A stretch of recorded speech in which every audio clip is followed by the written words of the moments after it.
Il a couché avec le cadavre de sa propre mère. Pour avoir de l'argent, il y a des gens qui sont prêts à tout pour avoir de l'argent. Ce monsieur, il a perdu sa mère il y a une semaine et il allait faire médicament d'argent pour avoir de l'argent. Et le féticheur lui a demandé d'aller sortir avec sa propre maman. Et il lui a fait comprendre que lui, il vient de perdre sa maman il y a une semaine. Et le féticheur lui a demandé d'aller déterrer sa propre mère pour pouvoir sortir avec elle. Incroyable mais vrai, tant que tu n'es pas encore mort, il ne faut pas dire que tu as tout vu. Non. Je t'invite à suivre cette vidéo-là pour mieux comprendre. Donc laisse ton avis dans les commentaires et partage la vidéo. N'oublie pas de t'abonner également. À suivre. Cet homme a fait quelque chose de choquant et incroyable. Il a couché avec le cadavre de sa propre mère. Cela semble irréel. Une nuit à 2 heures du matin, il est allé au cimetière où sa mère était enterrée et a creusé sa tombe pour faire l'impensable. Je suis sûr que c'est la première fois que vous entendez cela et vous pourriez penser, est-il fou ? Était-il possédé? Ou pourrait-il y avoir une raison cachée derrière cet acte? Cette histoire répondra à vos questions et pourrait vous surprendre car, dans le monde d'aujourd'hui, de nombreuses personnes tombent dans le même piège.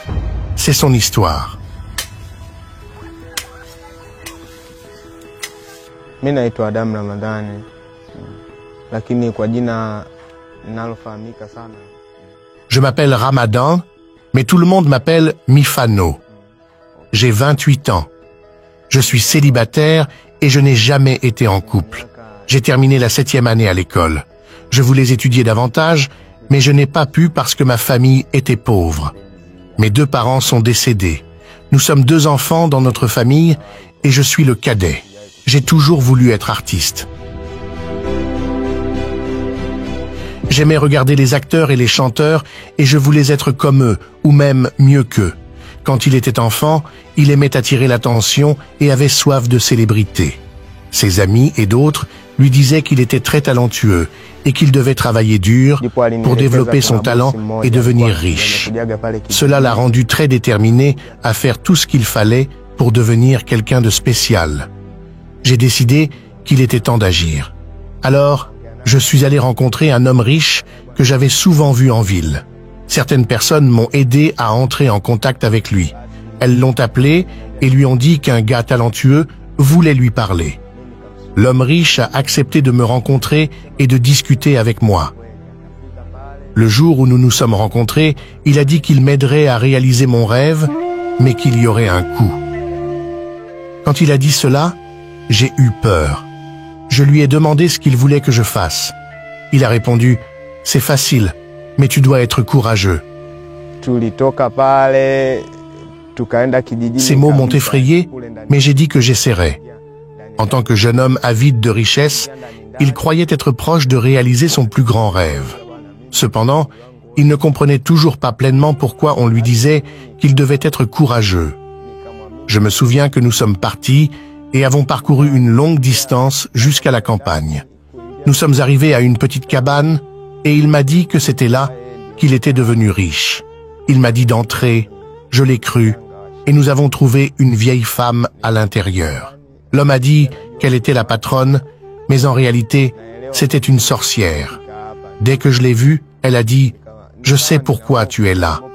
J'étais vraiment effrayé, surtout quand elle a su mon nom, Mifano, sans que je lui dise. J'avais peur. La femme a dit que je pouvais devenir riche ou célèbre. Puisque j'étais déjà là, je l'ai écoutée. Elle m'a dit que pour obtenir ce que je voulais, je devais coucher avec ma mère. Mais ma mère était décédée il y a 2 semaines.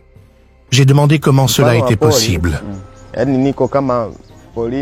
a dit que je devais déterrer le corps de ma mère et faire ce que j'avais à faire. En entendant cela, j'étais terrifié. J'ai décidé de quitter la maison immédiatement et j'ai fui. Tout le monde trouverait cette histoire effrayante et difficile à croire. Ramadan est sorti et a vu que l'homme avec lequel il était venu était parti. Il s'est enfui, mais il était confus sur où aller. Ils étaient venus de loin de la ville et la maison était au milieu d'une forêt. Alors que je courais, j'ai soudain réalisé que j'étais perdu au milieu de la forêt. J'ai continué à courir. Après un moment, j'ai eu la chance de voir un homme sur une moto. Je lui ai demandé de l'aide pour me rendre dans un endroit avec plus de gens. Mais après une courte distance, il a demandé de l'argent et je n'en avais pas. Il a commencé à m'attaquer et à déchirer ma chemise. J'ai dû me battre pour m'échapper. J'avais vraiment peur et aussi très faible car je n'avais rien mangé de toute la journée. Je me suis mis à courir plus vite.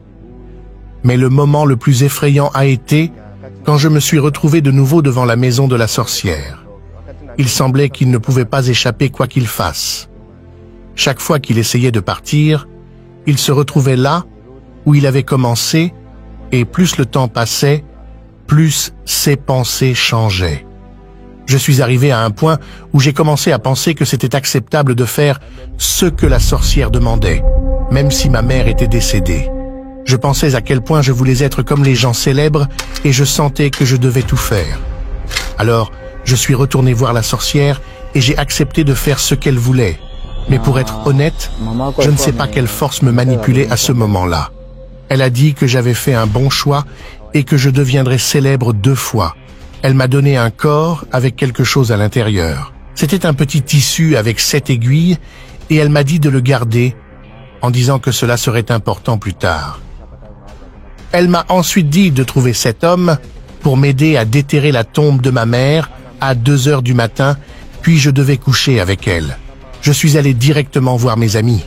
Étonnamment, les amis que j'ai demandé de l'aide étaient très solidaires, comme si ce que je faisais était normal.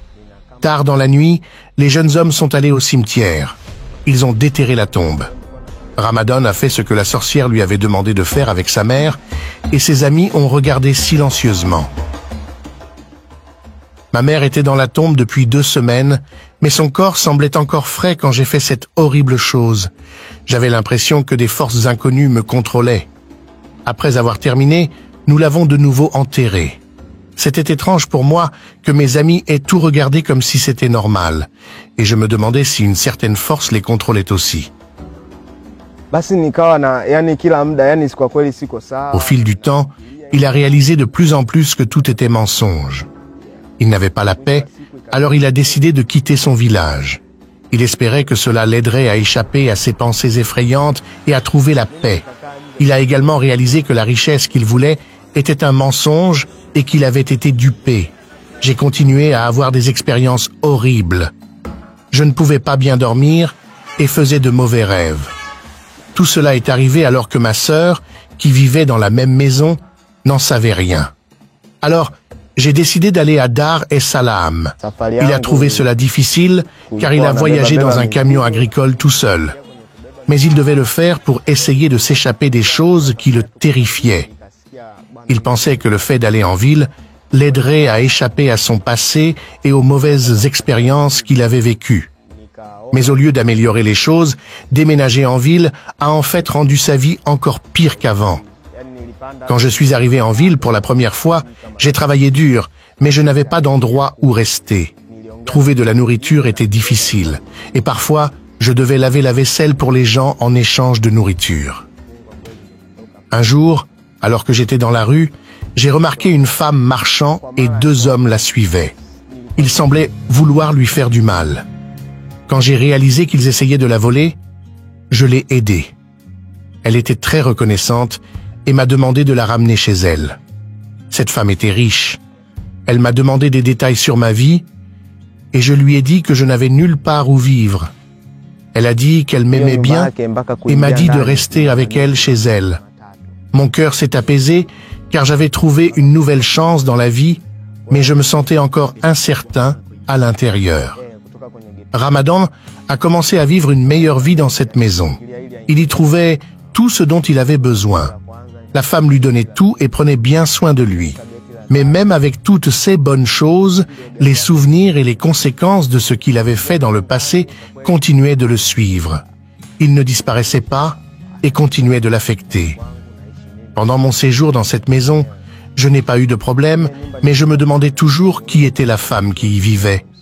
Je savais très peu de choses sur elle, même si j'étais resté là depuis des jours. Au fil du temps, je n'ai pas pu chasser les souvenirs obsédants. Je commençais à voir l'image de ma mère la nuit et j'avais des rêves perturbants de temps en temps. C'est alors que j'ai décidé de confier mon histoire à la femme et de partager mon histoire. Je lui ai montré le petit tissu que la sorcière m'avait donné et elle m'a immédiatement dit que cela m'aiderait. Mais ensuite, j'ai commencé à entendre une voix dans ma tête, me prévenant que la femme avec qui je vivais était la même sorcière que j'avais rencontrée auparavant. Cette peur m'a poussé à quitter sa maison. Il avait déjà péché et n'avait pas atteint ce qu'il recherchait. Au contraire, cela rendait sa vie plus stressante. Quand il a remarqué cela, il a décidé de prendre ses responsabilités pour ses actions et de changer. Il a réalisé que sinon, les choses pourraient devenir encore pires. J'ai commencé à parler à des gens qui priaient et à me débarrasser des choses que la sorcière m'avait données. Depuis lors, j'ai trouvé la paix et je n'ai plus de jugement dans mon cœur. Le choix de prier a fait une grande différence pour lui, car cela l'a aidé lorsqu'il avait des pensées négatives qui auraient pu le pousser à envisager de mettre fin à sa propre vie. Maintenant, c'est un jeune homme qui prie beaucoup et croit que la richesse vient du travail dur, pas de prendre des raccourcis.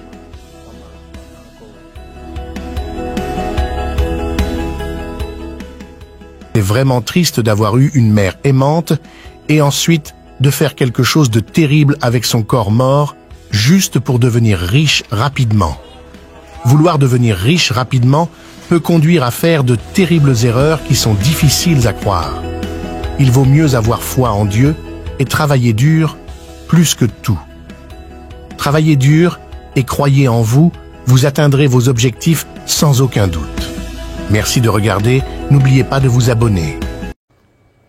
Vidéo très importante, vidéo vraiment à garder, à enregistrer, même à garder dans son téléphone. Il y a ce genre de vidéos que parfois ce n'est même pas ce que tu cherches quand tu te balades sur les réseaux sociaux. Ce n'est même pas ce qui passe dans ta tête ou bien dans ta barre de recherche, mais si c'est que voilà l'univers a fait que tu tombes dessus, ce n'est pas forcément pour rien.